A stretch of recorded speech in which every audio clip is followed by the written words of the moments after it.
So speaking a little bit more about self-love,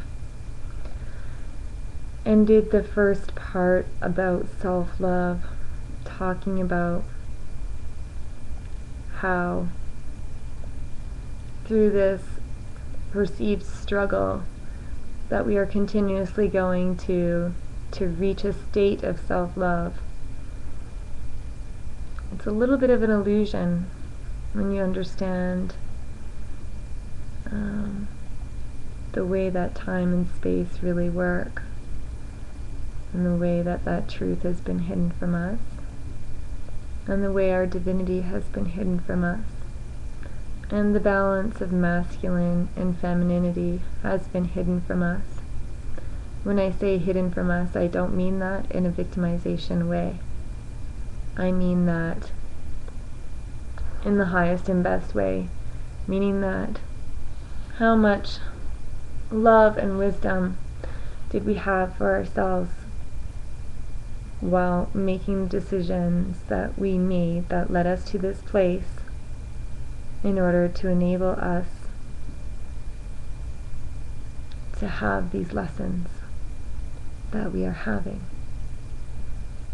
So I ended off talking about being in a place, understanding your divinity and your creation, and taking responsibility and accountability for who you are, and not only for what you think, say, do.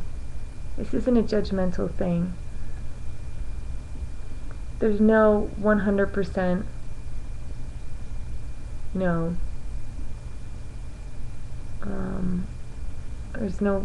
There's no monitoring. I mean, you are the one that has to forgive you. So being in that state of seeing your divinity, seeing your creation, understanding that the situations and circumstances that are coming around you are actually there by your creation. When you understand that, you can understand that those circumstances are there to help you grow, and that there's no other way that you could have grown except for experiencing that just right then. It's absolutely perfect. It's exactly what you need.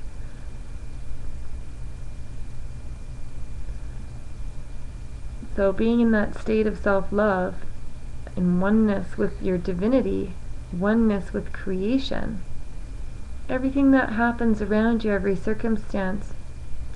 Say you walk in your front door and there's 80 pounds of dirt that your dogs have ripped open, and they're sitting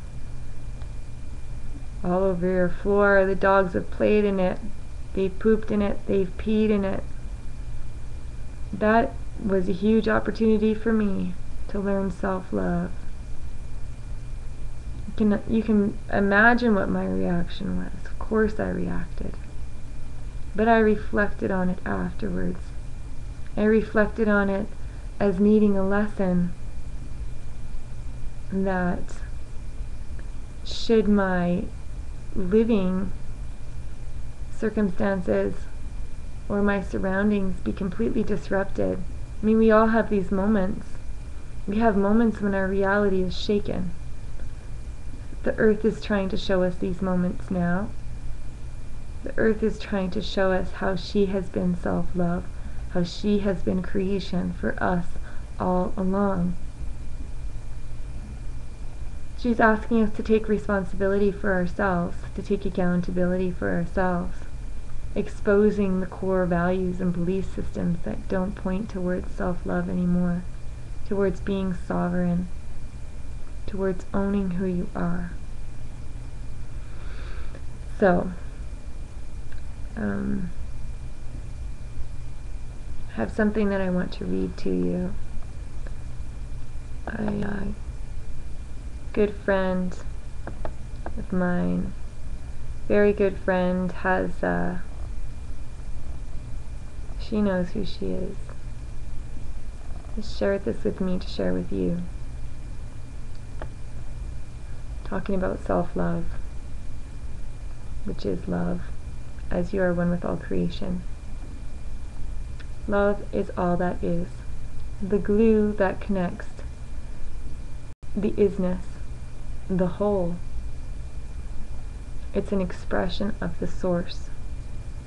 It's a flowing energy with multi-colored facets and symphony of light that overtones its layers of sound and dances throughout the cosmic sea. You are a tone of the song, a color of this rainbow.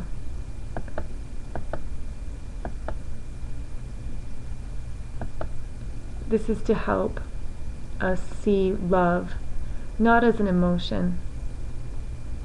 I believe that that's a cover-up of who we are.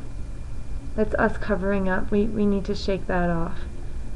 Love is a living entity, an energy that we are part of. You are part of. I am part of. This will help you become love yourself. Love has become very abstract. This is also a point that my good friend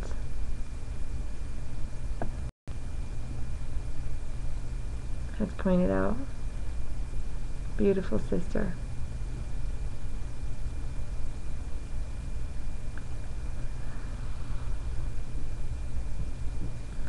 I guess covering that topic as I have, I could relate to more personal experiences, but I'm pretty sure you have enough on your own once you understand the reflection to understand what self-love is really trying to teach you. It's not teaching you how to be selfish, it's teaching you how to forgive. And when you break the word forgive down a little bit, it can mean a lot of things. It could mean giving forward. It could mean giving before someone else has a chance to. To me, it means one thing: unity. Forgiveness is a quality that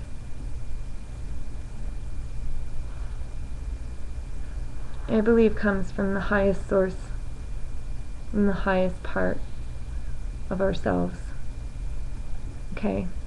There's always going to be a reflection around you of something that you don't like, to teach you forgiveness.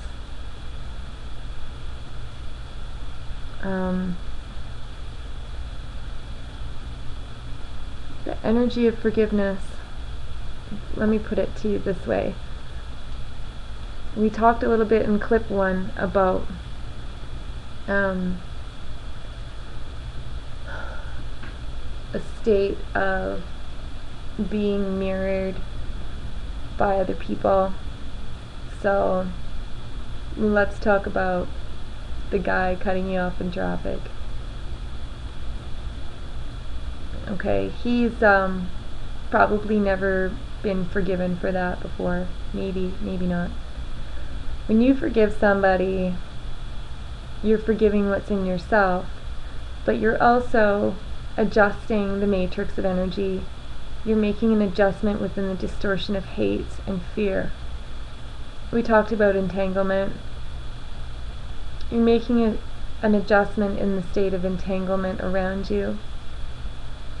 And you're reflecting something higher to that other person or that situation. Sometimes that's the only chance that person may have to have a higher reflection shown to them.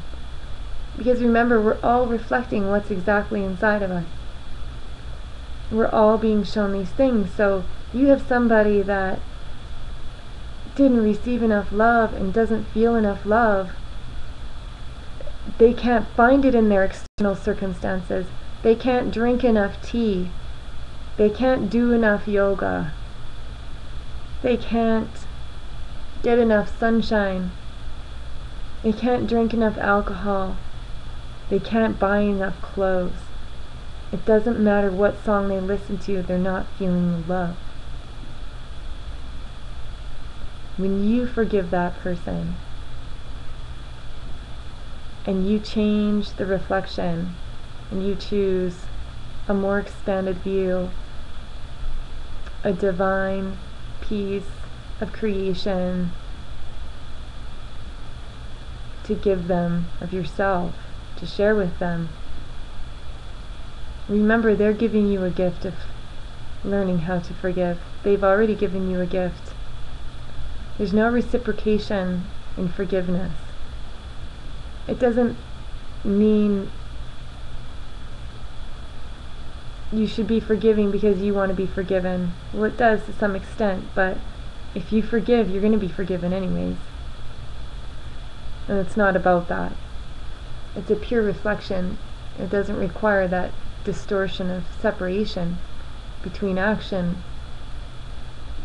Your creation is 100% renewed every single moment. And by moment I mean motion, because that is what time truly is. It's cosmic motion. So when you forgive that person, you're changing the vibration of energy around them. You're giving them a taste. You're giving them something that they wouldn't have reflected naturally on their own, not within the distortion that they were living in. And they'll remember it. You have no idea the impact that you make on people when you choose to forgive them. When you choose to disengage from doing battle. When you choose to not allow them to put their pain on you, to blame you. When you take your power to yourself, but you forgive them.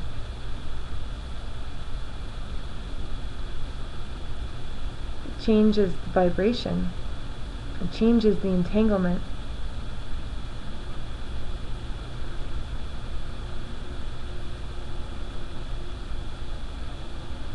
I'm going to start talking a little bit now that I've covered self-love. I'm going to start talking a little bit about masculine and feminine, just introducing this topic. It's a big topic. I'm a woman. I've been a man in a past life.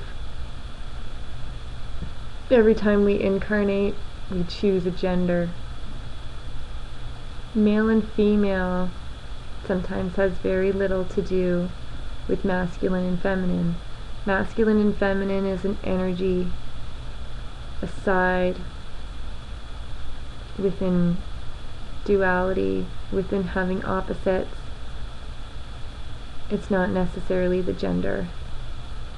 There's a balance of masculine and feminine within every single one of us, regardless of our gender, regardless of our sexual orientation. There is a balance of masculine and feminine in every single person, and it radiates outwards.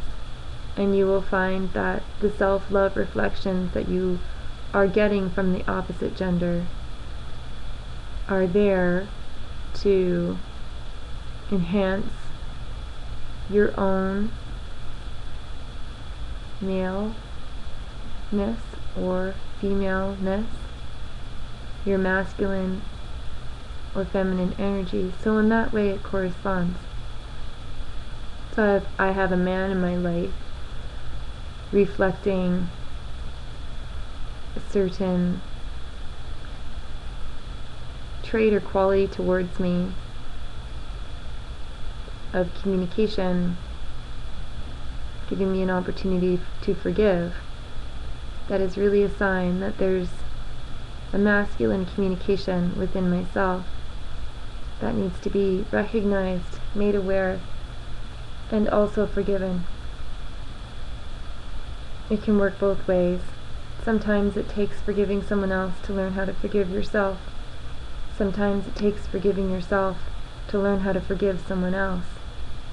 It doesn't matter how it happens. It just matters that you get there. You get to that state.